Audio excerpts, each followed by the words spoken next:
Hello friends. तो आज हम लोग स्टडी करने वाले हैं स्टैंडर्ड 12 चैप्टर 6 इलेक्ट्रोमैग्नेटिक इंडक्शन के सभी फिगर्स एंड फार्मूलाज के बारे में। तो इस मैंने मिनी वीडियो में चैप्टर 6 के सभी फिगर्स एंड फार्मूलाज को कवर किया है। तो इस वीडियो को आपको बहुत ही फोकस के साथ और पूरे एंड तक देखना है। Subscribe to this channel white board class. Hello friends, आप अपने डाउट्स नीचे कमेंट्स में लिखिए। आपके सारे डाउट्स 7 आवर्स के अंदर सॉल्व कर दिए जाएंगे। इस वीडियो की नोट्स टेलीग्राम में है, टेलीग्राम की लिंक नीचे डिस्क्रिप्शन से मिल जाएगी। तो इस चैप्टर में हम लोग पहले स्टार्ट करेंगे फैराडेज के डिफरेंट एक्सपेरिमेंट से। तो यहाँ पर फैराडे का पहला एक्सपेरिमेंट है, एक्सपेरिमेंट नंबर 1। तो फैराडे ने यहाँ पर बेसिकली एक कॉइल ली है और एक बार मैग्नेट लिया, राइट। एक coil and a bar magnet. तो इस कॉइल को हमने C1 नाम दिया है और जो बार मैग्नेट है, राइट, उसके दो पोल होंगे नॉर्थ एंड साउथ। अब यहाँ पर जो C1 कॉइल है उसको हमने एक गैल्वेनोमीटर के साथ कनेक्ट किया है। अब क्या करेंगे कि जो बार मैग्नेट है उसको V स्पीड से इस कॉइल की तरफ आगे बढ़ाएंगे, राइट। तो फैराडे ने ये ऑब्जर्व किया है कि जब कभी मैग्नेट कोई भी रिलेटिव मोशन कर रहा है, या फिर वो आगे जा रहा है, राइट, या फिर वो पीछे जा रहा है, तब यहाँ पर गैल्वेनोमीटर डिफ्लेक्शन बता रहा है, राइट। उसके बाद फैराडे ने सेकंड एक्सपेरिमेंट किया, फैराडे एंड हेनरी ने। उस सेकंड एक्सपेरिमेंट ने अब उन दोनों ने यहाँ पर दो कॉइल्स ली, एक का नाम C1 रखा और दूसरे का नाम C2 रखा। C1 कॉइल को बेसिकली एक गैल्वेनोमीटर के साथ कनेक्ट किया और C2 कॉइल को एक बैटरी के साथ कनेक्ट किया है, राइट। ओके, अब यहाँ पर बेसिकली क्या करना है कि यहाँ पर हम लोग जो बैटरी है उसको ऑन ऑफ करते हैं, राइट। ऑन ऑफ करने से क्या होगा कि यहाँ पर मैग्नेटिक फ्लक्स का चेंज आता है और उससे गैल्वेनोमीटर डिफ्लेक्शन बता रहे हैं। जब कभी भी यहाँ पर करंट स्टेडी रहता है तब स्टेडी करंट की वजह से यहाँ पर गैल्वेनोमीटर कोई डिफ्लेक्शन नहीं बताता। सिर्फ और सिर्फ करंट के चेंजेस, मतलब कि करंट के ऑन ऑफ या फिर करंट के चेंजेस की वजह से ही यहाँ पर गैल्वेनोमीटर डिफ्लेक्शन बता रहा है। क्यों ऐसा हो रहा है? क्योंकि करंट जब कभी भी यहाँ पर चेंज होगा तो यहाँ पर मैग्नेटिक फील्ड लाइंस चेंज होगी, मतलब कि मैग्नेटिक फ्लक्स चेंज होगा। मैग्नेटिक फ्लक्स के कारण C1 कॉइल पे EMF इंड्यूस होगा और उस इंड्यूस EMF के कारण यहाँ पर करंट फ्लो होगा और करंट फ्लो होने के कारण यहाँ पर गैल्वेनोमीटर डिफ्लेक्शन बताएगा। ये था एक्सपेरिमेंट नंबर 2। अब एक्सपेरिमेंट नंबर 3 में बेसिकली क्या किया गया है कि यहाँ पर फिर से दो कॉइल लिए, एक C1 कॉइल लिए और एक C2 कॉइल लिए, राइट। अब यहाँ पर C1 कॉइल अगेन गैल्वेनोमीटर के साथ कनेक्टेड है और C2 कॉइल अगेन बैटरी के साथ कनेक्टेड है और यहाँ पर की रखी हुई है। अब यहाँ पर मान लीजिए कि करंट स्टेडी है, राइट, पॉजिटिव टू नेगेटिव। तो यहाँ पर दूसरा तरीका क्या है कि जिससे मैग्नेटिक फ्लक्स C1 पे चेंज हो सके, तो वो तरीका है कि C1 और C2 दोनों को आपस में रिलेटिव मोशन करवाया जाए। जब कभी भी C1 और C2 एक दूसरे के रिलेटिव मोशन होके और यहाँ से करंट स्टेडीली जा रहा होगा, राइट, स्टेडीली या फिर वेरिंग करंट जा रहा होगा, फिर भी यहाँ पर गैल्वेनोमीटर डिफ्लेक्शन बताएगा। तो यहाँ पर इम्पॉर्टेंट थिंग है कि रिलेटिव मोशन होना चाहिए। अब रिलेटिव मोशन क्या है? तो C1 C2 के पास जाना चाहिए या फिर C2 के पास C1, राइट, इस तरीके से, या फिर दोनों एक दूसरे से दूर जाने चाहिए, राइट, या फिर यहाँ पर C1 रेस्ट पे होना चाहिए या फिर C2 मोशन में आना चाहिए। बट कभी भी C1 और C2 एक ही डायरेक्शन में एक ही स्पीड में जाएंगे तो उसको हम लोग रिलेटिव स्पीड नहीं बोल सकते। रिलेटिव मोशन उसी को बोल सकते हैं कि एक के मोशन विथ रिस्पेक्ट टू दूसरे की मोशन। अगर दोनों ही सेम वेलोसिटी से सेम डायरेक्शन में अगर जा रहे हैं तो फिर वहाँ पर कोई रिलेटिव मोशन नहीं होगा। तो रिलेटिव मोशन से बेसिकली क्या होगा कि C1 पे जो मैग्नेटिक फ्लक्स मिलने वाला है वो मैग्नेटिक फ्लक्स चेंज होगा और मैग्नेटिक फ्लक्स के चेंजेस की वजह से यहाँ पर इंड्यूस EMF क्रिएट होता है और इंड्यूस EMF की वजह से यहाँ पर करंट फ्लो होगा कि जिससे ये गैल्वेनोमीटर डिफ्लेक्शन बता पाए, राइट। उसके बाद यहाँ पर आगे बढ़ेंगे और आगे हमारा टॉपिक है मैग्नेटिक फ्लक्स।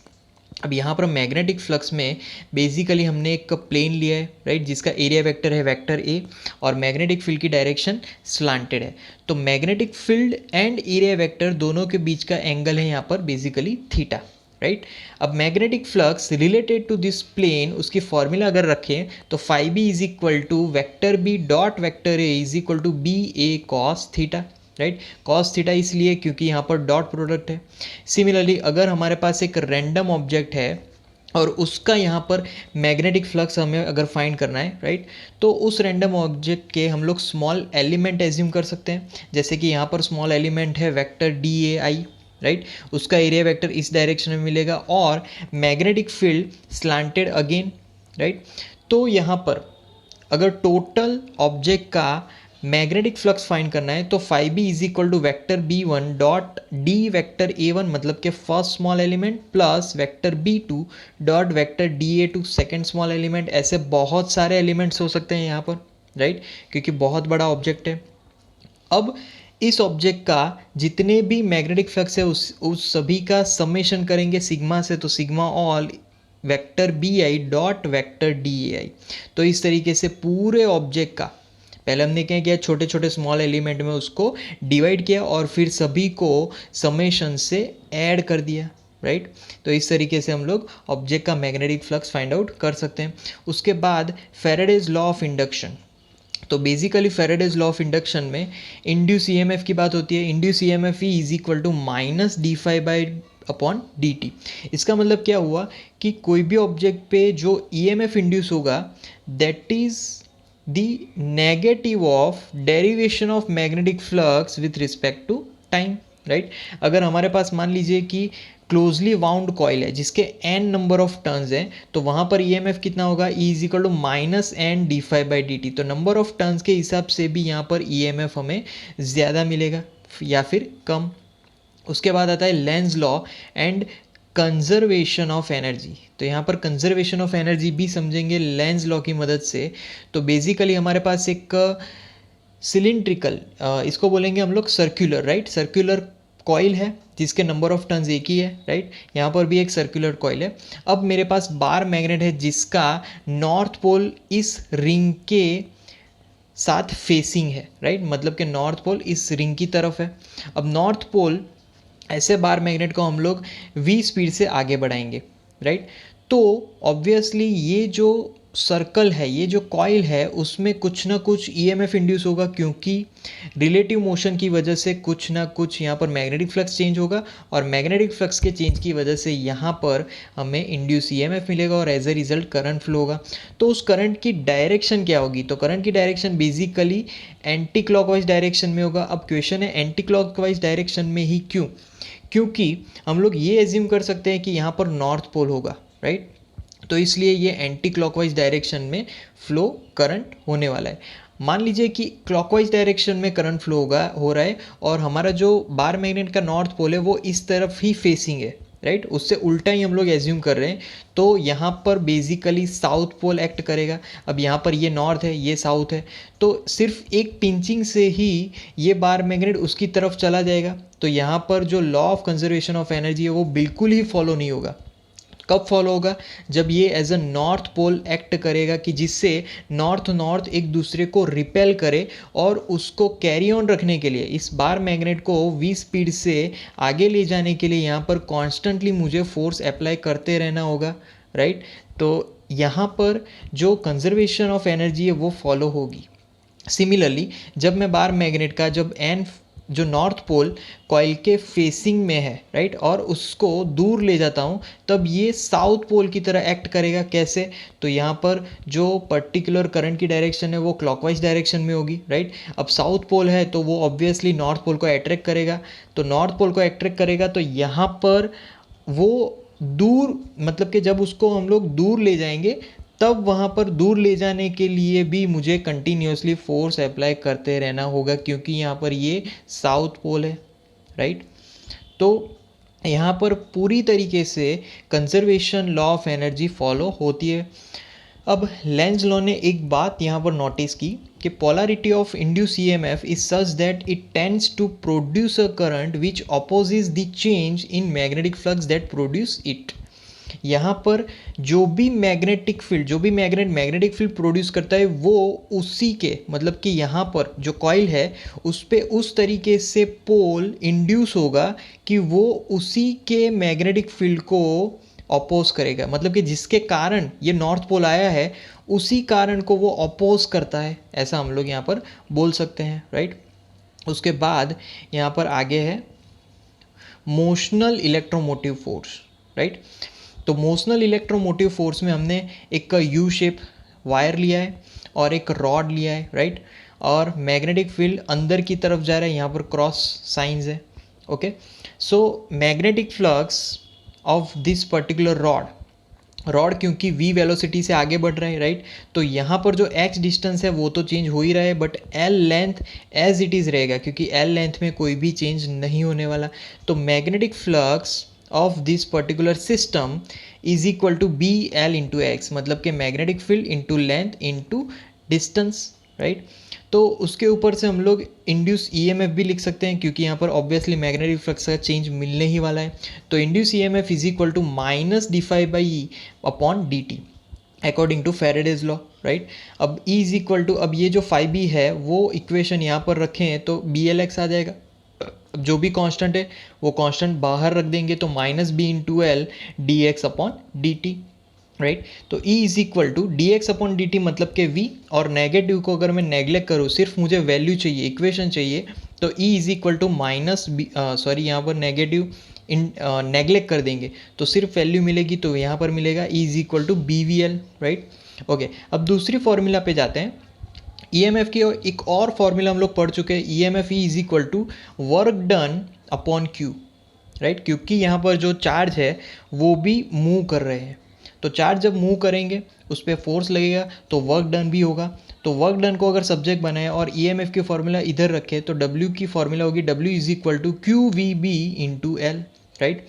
सिमिलरली ये जो चार्ज है यहाँ पर लॉरेंट्ज फोर्स लगेगा, जब कभी भी वहाँ पर चार्जेस मोशन में होते हैं तो इलेक्ट्रिक फील्ड भी होता है और मैग्नेटिक फील्ड भी होता है, तो तब Lorentz force vector F is equal to q bracket vector E plus vector v cross vector B. ये कंप्लीट लॉरेंट्ज फोर्स है जब कभी भी इलेक्ट्रिक फील्ड और मैग्नेटिक फील्ड दोनों ही चार्ज पे एक्सर्ट हो रहा है तब की ये बात है। बट मान लीजिए कि जो चार्ज है वो मोशन में ही नहीं है तो उसका वेलोसिटी ज़ीरो हो जाएगा। वेलोसिटी अगर ज़ीरो हो गया तो vector F is equal to Q into vector E, मतलब कि तब इलेक्ट्रिक फील्ड की वजह से ही वहाँ पर फोर्स लगने वाला है, राइट। उसके बाद है बेसिकली एनर्जी कंसिडरेशन, राइट। तो एनर्जी कंसिडरेशन में यहाँ पर हम लोग स्टार्ट करेंगे बेसिक फार्मूला से, current is equal to E M F upon resistance, right. यहाँ पर मोशनल ई एम एफ आएगा तो I is equal to B V L upon R. Then जब कभी भी हम लोग L लेंथ वाले कंडक्टर में से करंट फ्लो करवाएंगे और उसको मैग्नेटिक फील्ड में रखेंगे तो वहाँ पर फोर्स लगेगा F is equal to I L B. तो आई एल बी के ऊपर से फॉर्मूला हमें मिलेगी B square L square V upon R, क्योंकि हम जो आई फॉर्मूला है वो यहाँ पर रखेंगे तो ये फॉर्मूला मिलेगी। और उसके बाद पावर की फॉर्मूला है power is equal to force into speed. तो फोर्स इंटू स्पीड, फोर्स यहाँ से यहाँ पर रखेंगे तो फॉर्मूला हमारी कंप्लीट मिल जाएगी पावर की B square L square V square upon R, right. तो ये हमने मैकेनिक्स के हिसाब से पावर की फॉर्मूला को डिराइव किया। अब इलेक्ट्रॉनिक्स के हिसाब से पावर की फॉर्मूला डिराइव करेंगे, मतलब कि P J is equal to I square into R, right. तो I is equal to E M F upon resistance according to Ohm's law, right. अब ई एम एफ क्या है, मोशनल ई एम एफ है तो B V L, तो I is equal to B V L upon R. अब ये formula हम लोग ऊपर रखेंगे तो B square V square L square upon R square into R, एक आर कैंसिल हो गया तो यहाँ पर क्या मिलेगा, P is equal to B square L square V square upon R. तो यहाँ पर दोनों ही पावर की फॉर्मूला सेम मिल रही है, राइट। तो इसका मतलब ये हुआ कि जो भी मैकेनिकल एनर्जी है वो कंप्लीटली इलेक्ट्रिकल एनर्जी में कन्वर्ट हो रही है, राइट। उसके बाद ईएमएफ की सिंपल फॉर्मूला है change in magnetic flux with respect to time, right. अब EMF is equal to according to Ohm's law I R B होता है। तो आई मतलब कि rate of flow, right, rate of flow of charge into resistance. तो इसका यहाँ पर जो सिंप्लीफिकेशन होगा that is delta Q is equal to delta phi B upon R. तो ये जो रिलेशन है वो basically charge and magnetic flux के बीच मिला, charge magnetic flux and resistance के बीच ये हमें एक पर्टिकुलर रिलेशन मिला। उसके बाद टॉपिक है एडी करंट्स। तो एडी करंट्स में बेसिकली क्या होगा कि हमारे पास एक पर्टिकुलर कंडक्टर है यहाँ पर, राइट, और दो मैग्नेट्स हमने रखे हैं, स्ट्रॉन्ग मैग्नेट्स। अब दो स्ट्रॉन्ग मैग्नेट्स यहाँ पर क्या करेंगे, मैग्नेटिक फील्ड प्रोड्यूस करेंगे नॉर्थ टू साउथ इस डायरेक्शन में। अब जब कभी भी ये पर्टिकुलर कंडक्टर यहाँ पर सिंपल हार्मोनिक मोशन करेगा, राइट, तो मैग्नेटिक फ्लक्स के चेंज की वजह से ऑब्वियसली यहाँ पर वो जो कंडक्टर है वो रिपीटेडली मैग्नेटिक फील्ड के इफेक्ट में आएगा और रिपीटेडली मैग्नेटिक फील्ड से बाहर भी चला जाएगा। तो वहाँ पर मैग्नेटिक फील्ड का कंटिन्यूस चेंज मिल रहा है, राइट। उस मैग्नेटिक फील्ड के कंटिन्यूस चेंज की वजह से मैग्नेटिक फ्लक्स का चेंज मिल रहा है और मैग्नेटिक फ्लक्स के चेंज की वजह से यहाँ पर इंड्यूस ईएमएफ हो रहा है और एज ए रिजल्ट करंट भी फ्लो होगा। अब एडी करंट क्यों बोलेंगे, क्योंकि यहाँ पर जो करंट है वो सर्क्यूलरली मूव करता है। तो सर्क्यूलर करंट के शेप की वजह से हम लोग उसको नाम दे रहे हैं एडी करंट्स। अब एडी करंट्स के बहुत सारे नुकसान भी है, क्योंकि जब कभी भी करंट फ्लो होता है कोई किसी कंडक्टर में से एडी टेक करंट टाइप का, तो वहाँ पर जो कंडक्टर है उसके रेजिस्टेंस की वजह से वो जो करंट है उसका कन्वर्जन हो जाता है हीट एनर्जी में और हीट एनर्जी के कारण वो जो पर्टिकुलर कंडक्टर है वो मेल्ट होना स्टार्ट करती है। तो यहाँ पर क्वेश्चन है कि उसको रिड्यूस कैसे करें। तो रिड्यूस करने के लिए यहाँ पर छोटे छोटे हमने स्लैब कर देने हैं। तो जो भी कंडक्टर है उसमें छोटे छोटे स्लैब कर देंगे तो यहाँ पर अब जो करंट को फ्लो होने के लिए जो स्पेस मिल रही थी, करंट कैसे फ्लो होगा, चार्ज फ्लो होने की वजह से, तो चार्ज फ्लो होने के लिए जो भी स्पेस मिल रही थी वो कम हो जाएगी और स्पेस अगर कम हो गई तो जो करंट की इफ़ेक्टिवनेस है वो भी कम हो जाएगी। तो इससे हम लोग हमारे जो भी कंडक्टर है उसको डैमेज होने से बचा सकते हैं।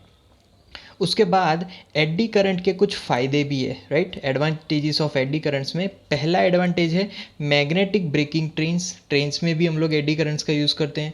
देन इलेक्ट्रोमैग्नेटिक डैम्पिंग में भी एडी करंट्स का यूज़ कर सकते हैं। इंडक्शन फर्नेस, अगर मान लीजिए कि किसी कंडक्टर को हमें पिघलाना है तो इंडक्शन फर्नेस की वजह से भी हम लोग यहाँ पर वो चीज़ कर सकते हैं। और लास्ट है electric power meters. Electric power meters में एल्यूमिनियम की डिस्क आती थी जो रोटेट होती रहती थी, राइट। उसमें भी हम लोग एडी करंट का कॉन्सेप्ट जो था वो हम लोग यूज़ करते थे।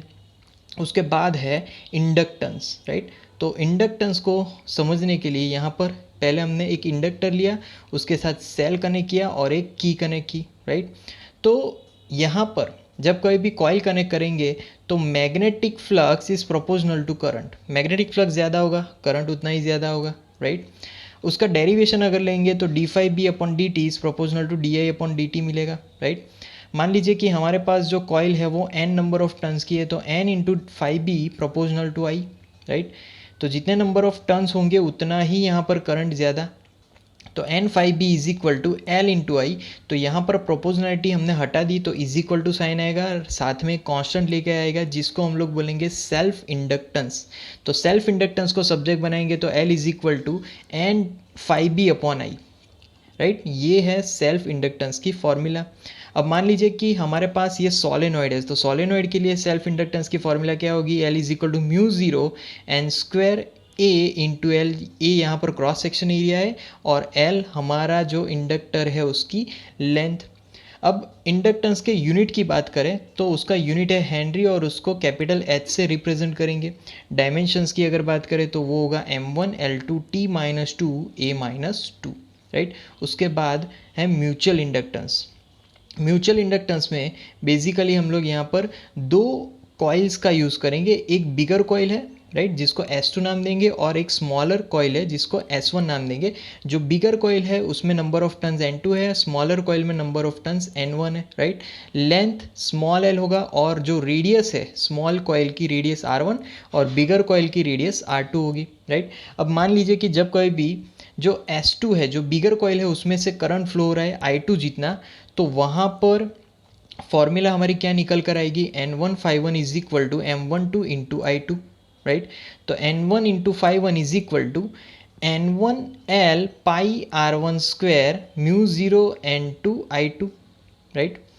और उसको अगर रीअरेंज करें तो हमारी फॉर्मूला बन जाएगी μ0 N1 N2 पाई R1² L into I2, right.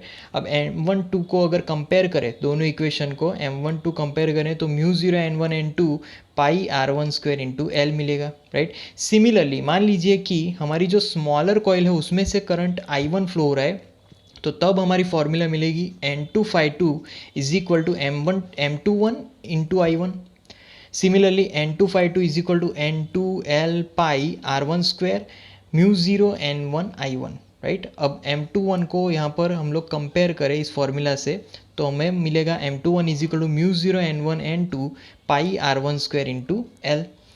अब यहाँ पर हम लोग एज अ रिजल्ट लिख सकते हैं कि M12 जो भी होगा that is equal to M21 that is equal to M। इसको हम लोग बोलेंगे रेसिप्रोसिटी थियरम, राइट। क्योंकि यहाँ पर M12 मतलब कि mutual inductance of 1 with respect to 2 is equal to mutual inductance of 2 with respect to 1 is equal to common M, right. तो कॉमन M की फॉर्मूला हम लोग लिख सकते हैं म्यू आर जो कि रिलेटिव परमिएबिलिटी है into mu O into N1 N2 pi R1 square into L।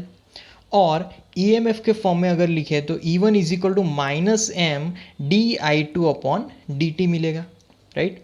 उसके बाद यहाँ पर हम लोग देखेंगे work done is stored as magnetic potential energy. तो उसकी फॉर्मूला क्या होगी, वर्क डन, तो work done stored as magnetic potential energy W is equal to half L into I square, right.